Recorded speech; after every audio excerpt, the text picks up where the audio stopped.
Hello. Opo, dating magkasama 'no, yung panahon ng eleksyon meron din ang kanilang slogan, "Unity" 'no.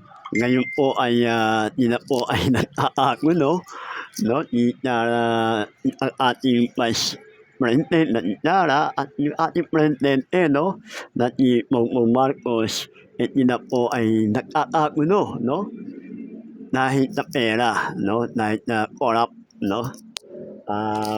Maraming ine-expose andun kung bakit nangyayari 'yan sa ating bansa 'no, lalo na po sa ating, pamahalaan 'no.